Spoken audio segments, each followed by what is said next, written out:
ya comenzamos con casi sábado y vamos a saludar a Pablo Aceto. ¿Qué tal, Pablo? Muy buenas tardes en este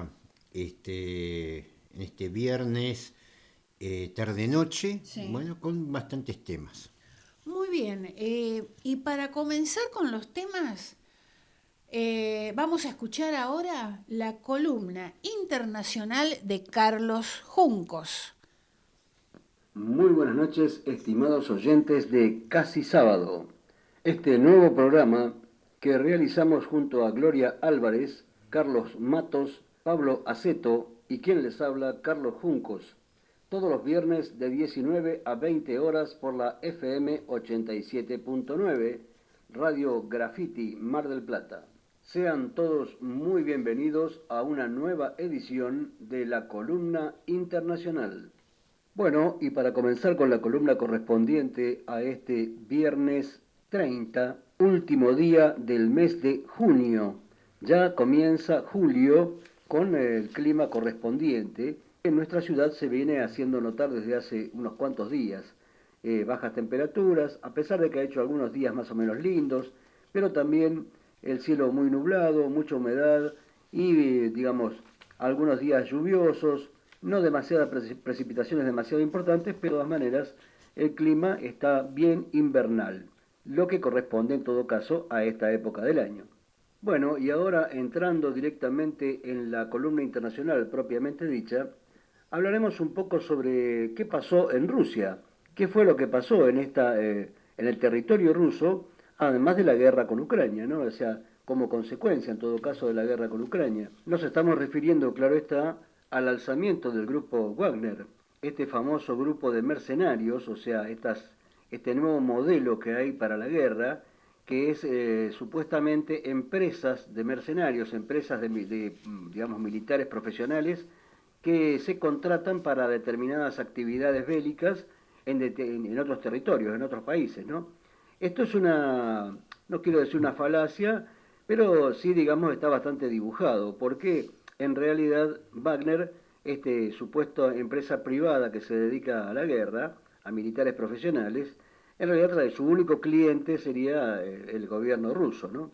Entonces, esto también lo hacen los norteamericanos, de hecho ellos fueron los que empezaron con esta modalidad, ¿no? Tienen empresas privadas, técnicamente que son privadas, que se dedican a la guerra y que trabajan solamente para ellos. Es decir, se sacan ciertas responsabilidades de encima con respecto al funcionamiento dentro de una guerra porque no es su ejército regular, es decir, el ejército del país el que está en conflicto, ¿no? Entonces, digamos, tienen algunas ventajas importantes este tipo de empresas.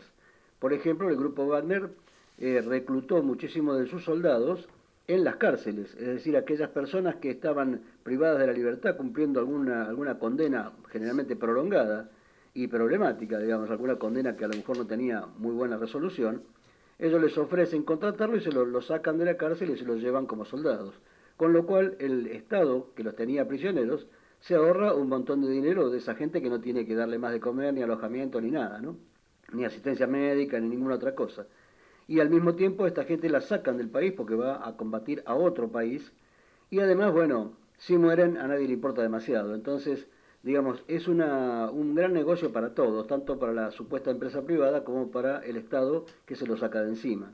De todas maneras, esta nueva modalidad ya existe desde hace años y está funcionando en casi todos los conflictos. Ya reitero, Estados Unidos fue el que comenzó con esta modalidad y la sigue llevando adelante. Ellos tienen también otros grupos que se dedican a la misma actividad.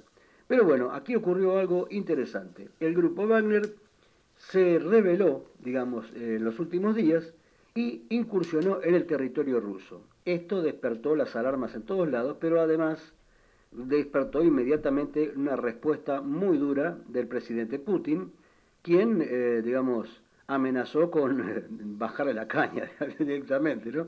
O sea, con castigarlos muy duramente. Esto se resolvió después, no duró ni 24 horas, el alzamiento en realidad fue muy breve, fue más que nada una demostración de fuerza, pero que dejó bastante descolocada al gobierno ruso, al gobierno del presidente Vladimir Putin, y también, digamos, causó algunos inconvenientes en la guerra en Ucrania, en los frentes en Ucrania, ¿no?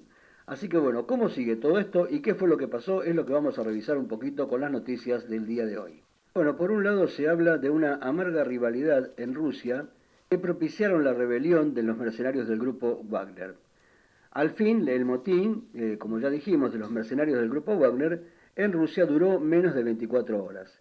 Pero el cóctel tóxico de celos, rivalidad y ambición que lo originó lleva meses, si no años, preparándose. Los personajes principales de este drama fueron Yevgeny Prigozhin, que es el fundador y líder del grupo mercenario Wagner, y los jefes del ejército ruso, el ministro de Defensa Sergei Shoigu y el jefe del Estado Mayor Valery Gerasimov. Desde que se formó el grupo Wagner en 2014, se ha convertido en una herramienta clave del deseo de Putin de volver a imponer la influencia rusa en todo el mundo. Sus mercenarios, entre los que cuentan muchos ex miembros de las fuerzas especiales rusas, han apoyado desde las sombras al aliado de Putin, Bashar al-Assad, en Siria, y han ayudado a reducir y reemplazar la influencia francesa en Mali. La naturaleza discutible de las operaciones de su grupo, del grupo Wagner, lo hizo popular con Putin y le permitió construir su propia base de poder, llegando a rivalizar en los últimos años con la élite militar y de seguridad que gobierna en Rusia. Putin se siente cómodo con la violencia. Es un emblema del Estado moderno construido por el presidente Putin en los últimos 24 años. Este lunes, en su primera declaración tras la fugaz rebelión, Prigozhin dejó claro que la acción no fue un golpe militar y a pesar de su creciente popularidad, de su creciente poder, se ha mantenido como un extraño entre el pequeño círculo íntimo de asesores de Putin, sin miedo a criticar a los funcionarios de Moscú, a quienes considera corruptos, vagos o ambas cosas. Ahora bien, ¿quién es Sergei Prigozhin? Que es un tipo que pasó de vendedor de perros calientes, o sea, de panchos en la calle, al hombre que puso en jaque a Putin con el grupo Wagner, su terrible ejército de mercenarios. ¿Quién es este muchacho? De un puesto de perritos calientes, es decir, un vendedor de panchos, a fundar el ejército privado más poderoso de Rusia, el grupo Wagner. En 2 décadas, el oligarca Yevgeny Prigozhin se ha convertido en uno de los hombres más poderosos de Rusia y era hasta hace poco una de las figuras más cercanas al presidente Vladimir Putin. Durante meses, el nombre de Prigozhin ha estado asociado al papel cada vez más central que su grupo de mercenarios tiene en la guerra en Ucrania. Sin embargo, tras un agrio cruce de acusaciones, el grupo Wagner y la cúpula del Ministerio de Defensa ruso han roto relaciones y el Kremlin lo acusó de rebelión por los sucesos de este fin de semana. Este muchacho, Yevgeny Prigozhin, tiene 62 años. Se integró en el círculo de élite del mandatario ruso en 2001, cuando Putin comenzó a cenar en su lujoso restaurante flotante en San Petersburgo llamado New Island. Aunque no formaba parte del grupo original de aliados de Putin, que crearon un club de caza de campo llamado Osero, Prigozhin saltó a la fama en San Petersburgo, la ciudad natal del presidente, y llegó al mandatario gracias a los sabores de su cocina. En su juventud, fue encarcelado durante 9 años por robo y fraude. El capitalismo de terapia de choque de Rusia en la década del 90 creó oportunidades de negocios para los ex convictos y al salir de la cárcel hizo una fortuna. Prigozhin montó un puesto de salchichas, un puesto de perros calientes y luego un comercio de alimentos y de ahí dio el salto a los restaurantes, montando una cadena de establecimientos y la empresa que aún dirige, Concord Catering, en 1996. Uno de estos locales, el New Island, que recién mencionamos, se convirtió en el más lujoso de San Petersburgo y en el favorito de Putin, al que llevaba a mandatarios internacionales y en el que Prigozhin siempre se aseguró de no estar lejos de la mesa del poderoso presidente ruso. A lo largo de la siguiente década, la empresa firmó lucrativos contratos con las autoridades rusas para proveer de catering de las escuelas de San Petersburgo y Moscú, y más tarde para alimentar a gran parte del ejército ruso. Durante todos esos años, y a pesar de ser una persona muy cercana a Putin, Prigozhin había mantenido un perfil bajo y su fortuna, como la de la mayoría de los oligarcas rusos, ha sido tema de controversia y secretos. Bueno, hasta aquí la información de este personaje tan interesante y de este grupo de mercenarios que se convierten en empresas privadas que se dedican a la guerra. Bueno, toda una serie de novedades en el mundo capitalista moderno, donde estas cosas se convierten cada día en algo más común y que a nadie llama la atención. Lamentablemente esto no debería ser así.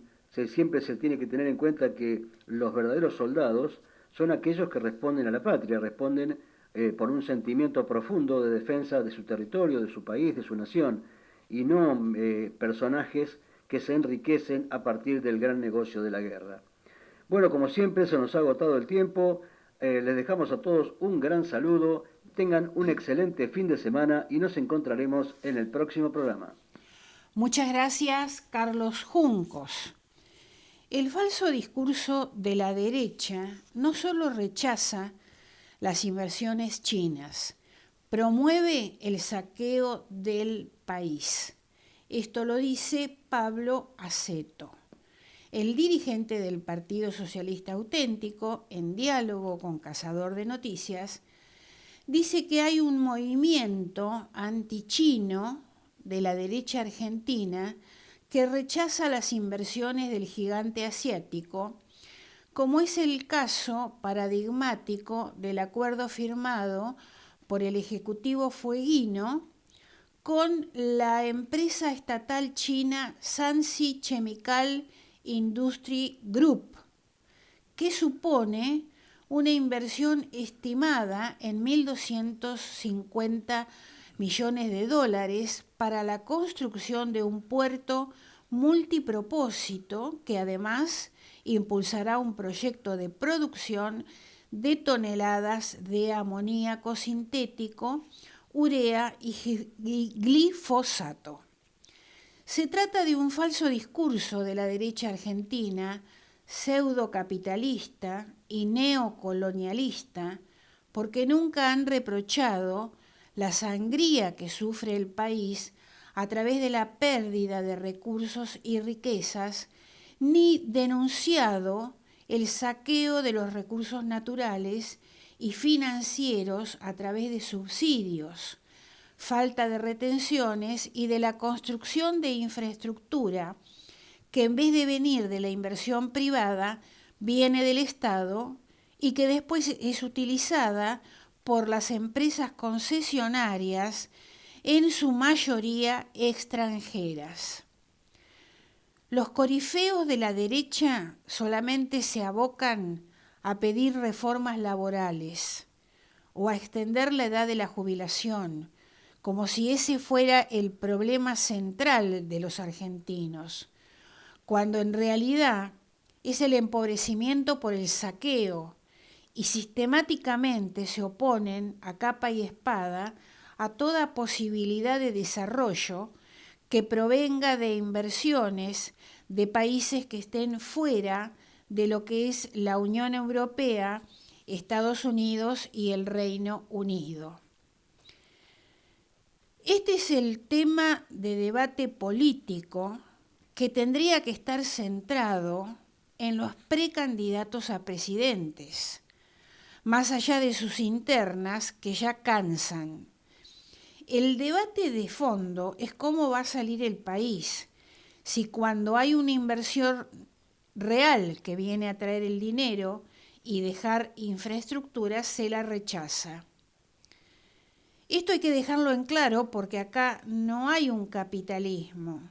Lo que hay es un conjunto de personajes que funcionan como cabecera de playa de los intereses norteamericanos, de la Unión Europea y del Reino Unido, cuyos capitales vienen a servirse a través de subsidios, de falta de retenciones y de infraestructura construida por el Estado y llevarse los recursos del país. El falso discurso de la derecha no solo rechaza las inversiones chinas, sino que promueve el saqueo del país, defendiendo a capa y espada un esquema neocolonial en desmedro del interés nacional. La nota completa de Pablo Aceto la podés leer en el portal Cazador de Noticias. Vamos a otro tema, represión en Jujuy. El gobierno le pedirá a la Corte Suprema que declare inconstitucional la reforma impulsada por Morales en Jujuy. El ministro de Justicia, Martín Soria, realizará la presentación este viernes ante el máximo tribunal. El ministro de Justicia y Derechos Humanos, Soria, presentará este viernes ante la Corte Suprema de Justicia un pedido de inconstitucionalidad contra la reforma de la Constitución de la provincia de Jujuy, que días atrás derivó en graves incidentes. De esta manera, el funcionario nacional llevará adelante un pedido que realizó el propio presidente Fernández durante una declaración realizada a la prensa desde la sala de conferencias de la Casa Rosada. He instruido al ministro de Justicia de la Nación para que analice y eventualmente promueva la sanción de inconstitucionalidad de los artículos de la reforma votada en Jujuy que violan la Constitución y los tratados internacionales, dijo Alberto Fernández. El Ejecutivo Nacional no descarta la posibilidad de intervenir el Partido Justicialista de Jujuy, dado que legisladores provinciales del espacio votaron a favor de la reforma constitucional impulsada por el gobernador de Jujuy, Gerardo Morales. Muy bien, vamos a otro tema. Economía confirmó que activó el pago por 2.700 millones de dólares al Fondo Monetario y una parte será con yuanes. El gobierno prepara el pago al Fondo Monetario por los vencimientos operados en junio. Para evitar más sangría de dólares, una parte se pagará con la moneda china. Los técnicos del Fondo Monetario siguen trabajando con el gobierno argentino para definir cómo sigue el acuerdo. Fuentes del Ministerio de Economía dijeron que se activó hoy sin tocar dólares el pago por 2.700 millones que el país adeuda al Fondo Monetario en concepto de los vencimientos operados este mes. De esta manera, el objetivo del gobierno es utilizar los derechos especiales de giro, DEG, con los que cuenta el Tesoro, además de los yuanes, lo que evitaría usar dólares de las reservas del Banco Central, que se encuentran en una situación complicada. Muy bien, el gobierno se encuentra hoy en la encrucijada de tener que pagar antes del 30 de junio para evitar caer en default. Como dijimos recién, una parte se hace en DEX, derechos especiales de giro, y la otra parte en yuanes. Muy bien, dejamos acá las noticias y vamos a escuchar, Pablo, la columna de Carlos Matos. ¿Hasta cuándo la discafobia? Buenas tardes, amigas y amigos de Casi Sábado. ¿Cómo estás, Gloria? Hola, Pablo. Hola, Carlos. ¿Cómo están? Sinceramente, hoy, más que hablar, dejaría correr los minutos en silencio. Hoy es un día en el que las palabras sobran o las palabras no alcanzan.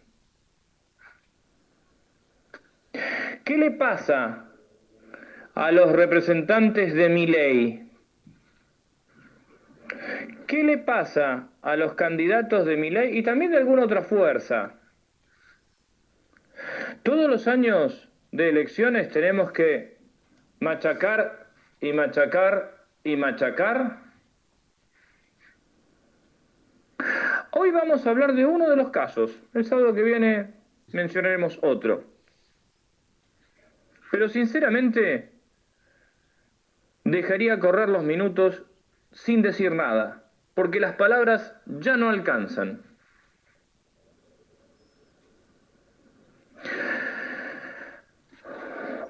Una mujer que se dedica a la política decidió descalificar a Luis Juez por acompañar a su hija con discapacidad a votar.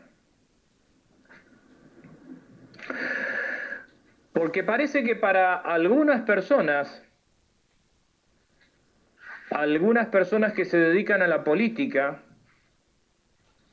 concejales, algún representante o candidato, las personas con discapacidad no somos ni personas ni ciudadanos.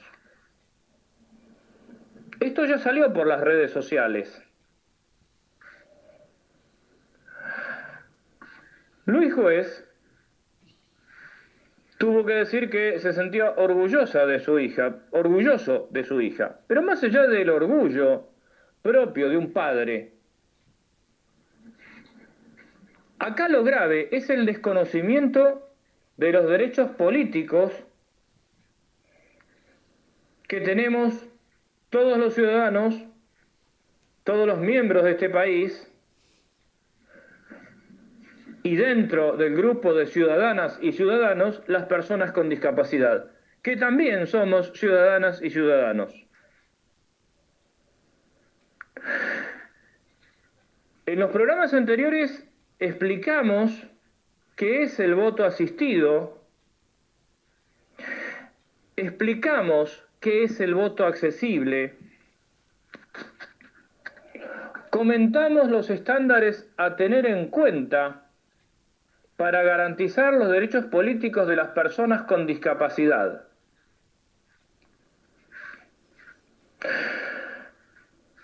Y vemos que no alcanza con explicar a quienes vayan a ser autoridades de mesa, presidentes, a quienes vayan a ser fiscales de cada uno de los partidos, que hay una legislación que protege nuestros derechos, que el cuarto oscuro debe ser accesible o que cada establecimiento debe contar por lo menos con un cuarto oscuro accesible, cerca de la puerta, etcétera, etcétera, etcétera. Ya todo eso lo hablamos. Que además el voto asistido está asegurado por ley. Que lo que hizo la hija de Luis Juez fue ejercer su derecho político a elegir. Que en tal caso su padre, Luis Juez, la acompañó para asistirla al momento de votar. Explicamos en el programa anterior, en los programas anteriores, que es un derecho personalísimo que tenemos las personas con discapacidad de decidir quién nos va a acompañar al momento de votar.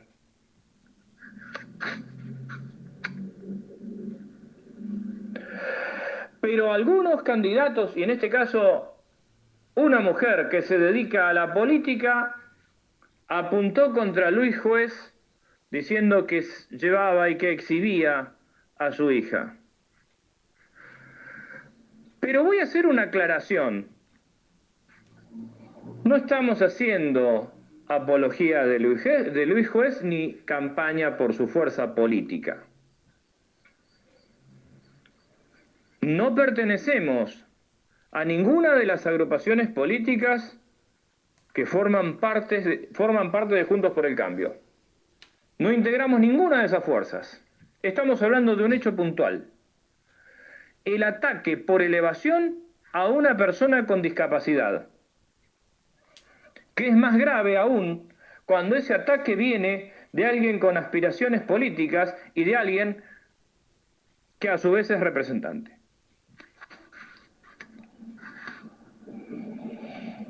¿Qué pasará entonces si estas personas que denigran a las personas con discapacidad, que nos denigran y que usan la discapacidad para atacar, ocuparan puestos de poder?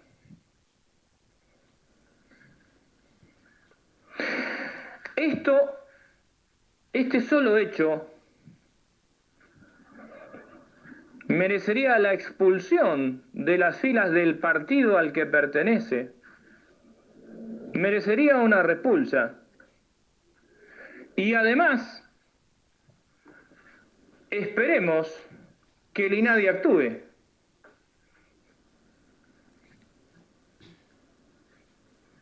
Hoy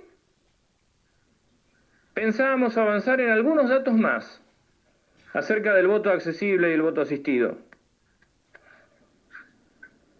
Pero tenemos que detenernos en este hecho.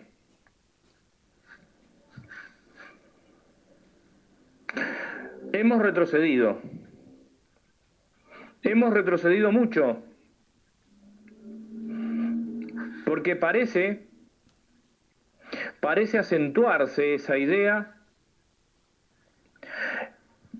que las personas con discapacidad, para algunos dirigentes, para ciertas derechas, no llegamos ni siquiera a ser personas. Pero frente a esto, también duele el silencio de la mayoría. Nos encontramos el viernes próximo. Muy bien, me voy a tomar un minuto para hablar sobre la columna de recién de Carlos Matos.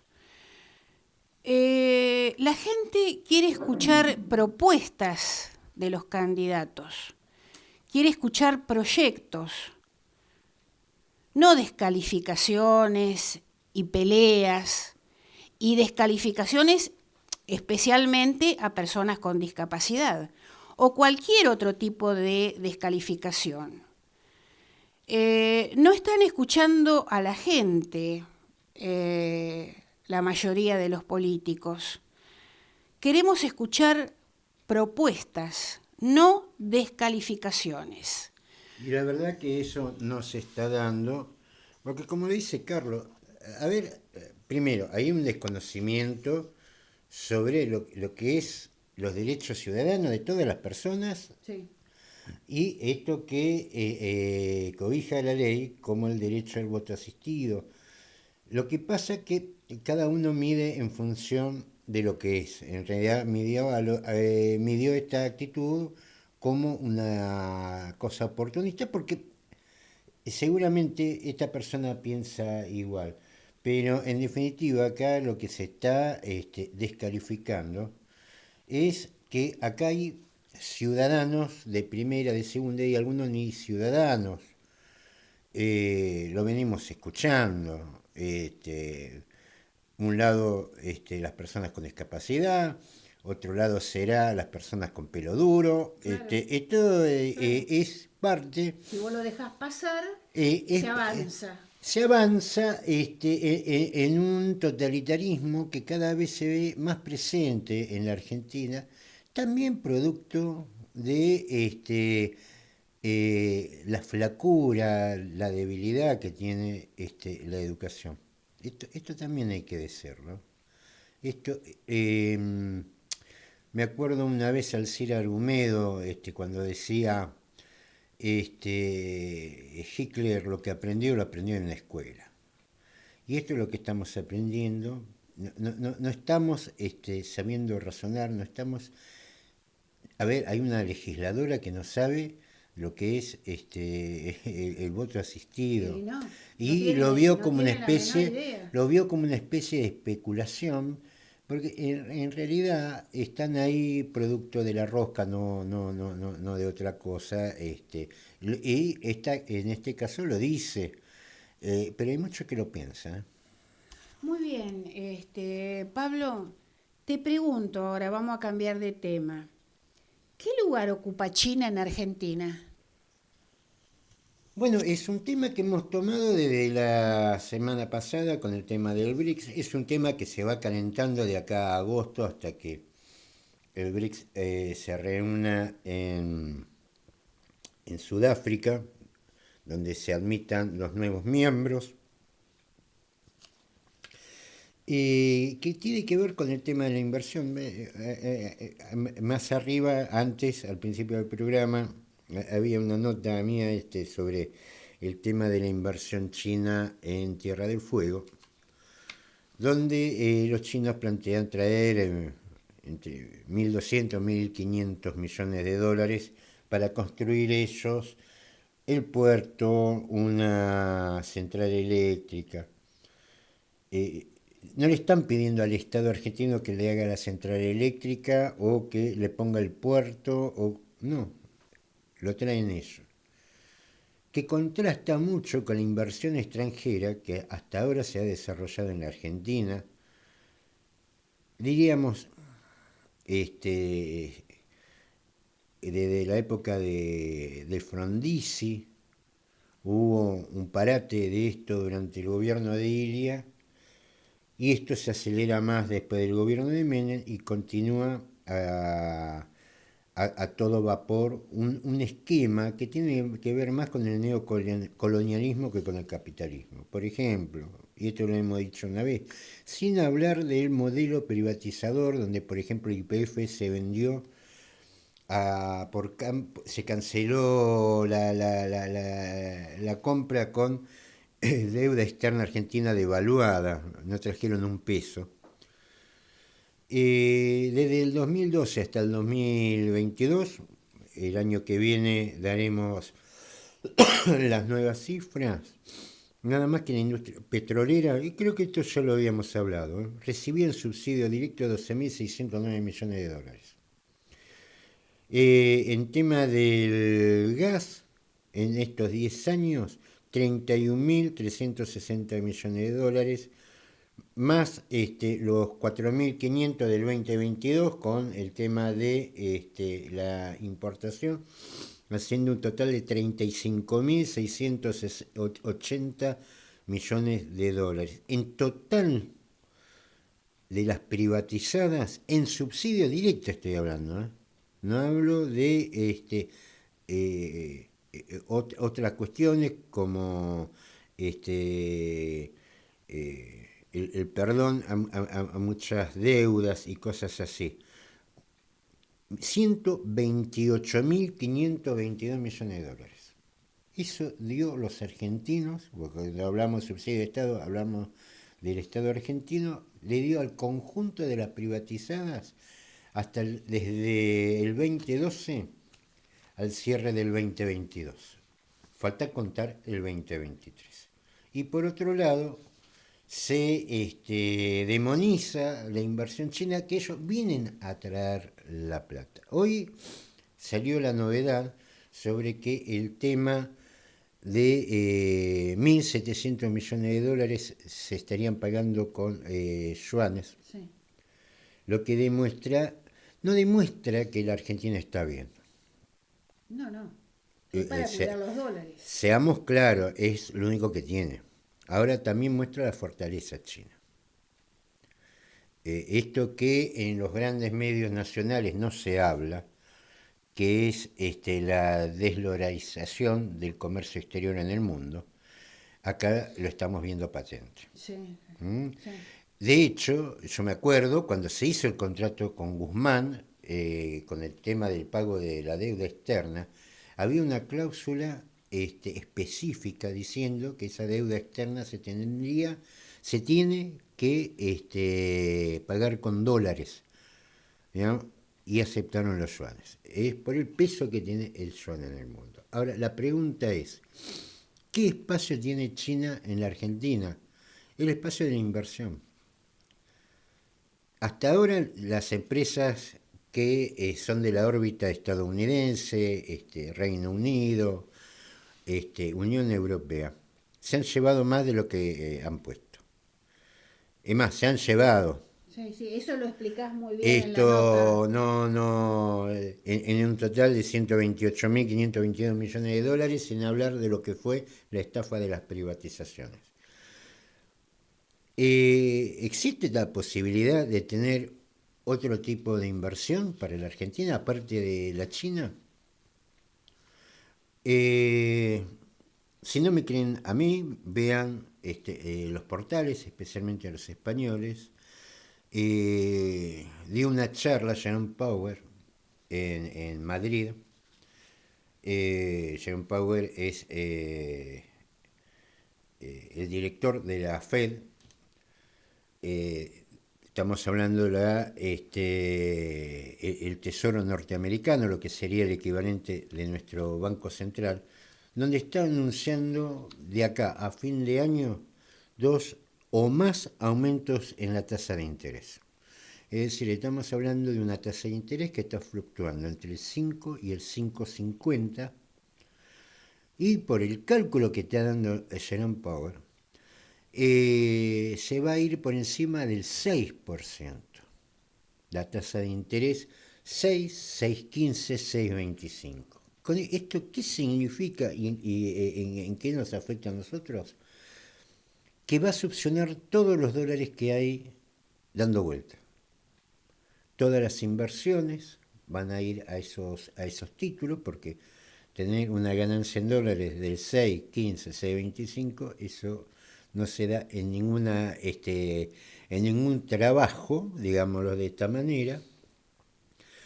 También los depósitos bancarios, ¿para qué se van a quedar en los bancos si comprando bonos de deuda norteamericana van a tener un 6,15, un 6,25 de ganancia? Mucho menos lo van a traer a la Argentina, donde los principales productos, como por ejemplo lo de vaca muerta y es el gas, es el petróleo, está cayendo el precio internacional del petróleo, y la Argentina en este momento no tiene 128.522 millones de dólares para darle en subsidio, porque es de la única forma que invierte. China no es una opción de inversión, es la única. El mundo se ha dividido otra vez, una cosa es el mundo occidental, otra cosa es el mundo oriental, y esta crisis de los dólares, producto a la inflación que la quieren parar aumentando, aspirando todos los dólares que hay para cortar la actividad económica, que es para ellos lo que genera la inflación. Es imposible que exista de Europa, de Reino Unido o de Estados Unidos posibilidad de inversión, porque de hecho el Banco Central Europeo está tomando la misma actitud. Ya había aumentado 2 veces la tasa de interés, Lagarde, iba a aumentar 2 veces más, ya había aumentado Estados Unidos la tasa de interés, tenía 4 aumentos más por delante de la Unión Europea. A esto se suma 2 o más aumentos de tasa de interés en Estados Unidos, por lo que no sabemos qué tasa de interés va a terminar pagando la Unión Europea. Porque no es que está aumentando la tasa de interés la Estados Unidos. Para competir, la Unión Europea y los bancos centrales europeos están haciendo lo mismo. Entonces no va a haber dinero para invertir.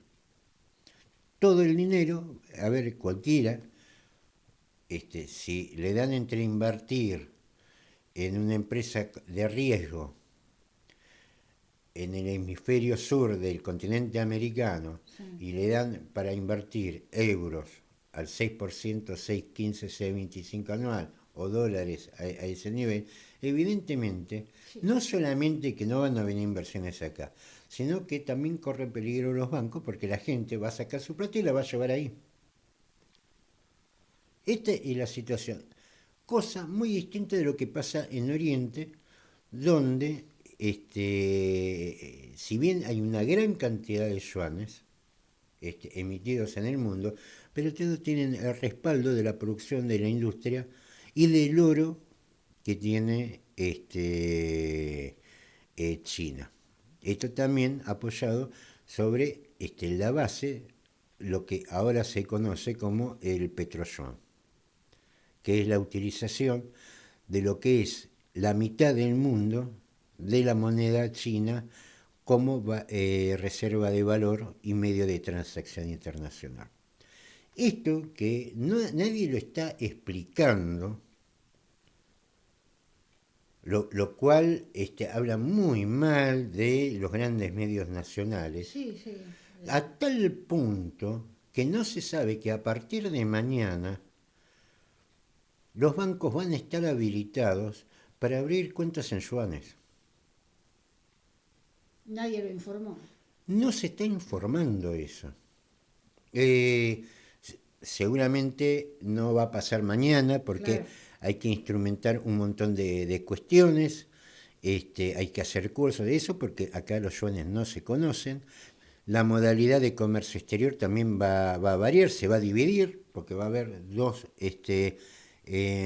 formas de hacer comercio exterior, con dólares, con yuanes, y quizás también otras monedas, porque también se está sumando la India, que este año ya termina, desplaza a Alemania y se pone como tercera economía mundial. Después de China y Rusia. Después de... No, Rusia está un poquito más, está bastante más abajo que ellos. La fortaleza de Rusia es por otro lado. Digamos, a volumen, estamos hablando de que Rusia tiene, bueno, no me acuerdo acá, 143 millones de habitantes. La India y China, cada una tiene 1.400 millones de habitantes. Evidentemente son economías en volumen y en peso mucho más importantes, pero que también está compitiendo. A ver, no están compitiendo contra el dólar, están compitiendo entre ellos. No les importa el dólar. Esto ya China ya se pone Oriente como capitaneando la economía del mundo. Primero ya está China, segundo Estados Unidos y el tercero va a ser la India. Así va a terminar este año. Y estas son las cosas que no se discuten. Acá nos siguen hablando de todavía con el discurso de la época de Menem, cuando acá el mundo ha cambiado enormemente. Pero los políticos argentinos no se dan cuenta de eso. Y los periodistas tampoco, Los parece, periodistas tampoco, porque se exactamente. suponen que tienen que estar informados en esto. Yo la verdad, buscando por afuera del país información de la Argentina, porque la verdad que acá no hay absolutamente nada. Pero bueno, ya mañana ya los bancos van a empezar a instrumentar las cuentas a la vista, cuentas de ahorro, cuentas en dólares. Seguramente va a haber el tema del plazo fijo y vamos a ver qué corralito hay alrededor de esto, porque también es una posibilidad de inversión. Si no hay dólares, que no hay dólares también porque se encarecen por la aspiración de dólares que está haciendo los bancos centrales con esas tasas de interés. No pasa lo mismo con China. Entonces por ahí tenemos una solución para decir, bueno, podemos ahorrar en esta otra moneda y tenemos un competidor fuerte al dólar blue. Ahora hay otra moneda tallando y eso realmente va a generar una distinta alternativa. Pago de deuda externa en yuanes. ¿Esto es bueno para la Argentina? Bueno, ahora vamos a analizar lo nuestro. La verdad que la Argentina ya no tiene un problema de esto, que tiene un problema de fluidez. Solucionamos el problema ahora, no sé cómo lo vamos a solucionar en los próximos vencimientos.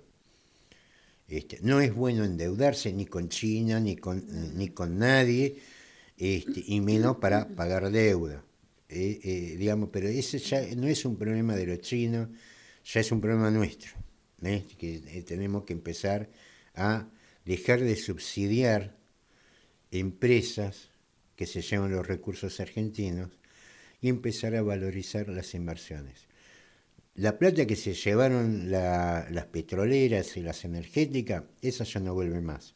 Pero hay una oportunidad que también te la trae China, que es la de venir a invertir y generar infraestructura, que en definitiva, cuando vos llamas a inversores extranjeros, vienen acá, no hay trenes, no hay ruta, no hay puertos, entonces, ¿qué coño le vas a vender? No tenés infraestructura. Bueno, acá se está generando una infraestructura y esto es lo que posibilita en definitiva el desarrollo del país. Los que vienen ponen trabajo y ponen la plata, no los que vienen a llevarse los recursos y encima hay que subsidiarlos. Muy bien, Pablo.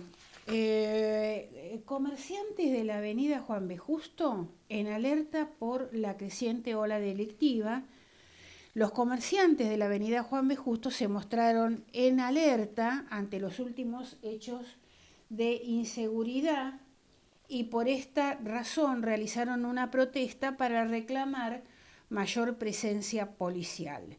La situación hace que cerremos nuestros locales más temprano, dicen los comerciantes. La denominada Avenida del Pullover atraviesa una reconversión con la llegada de nuevos rubros. Desde el municipio se efectuó una mejora en el alumbrado público, pero en materia de seguridad el panorama es delicado, en especial durante la madrugada.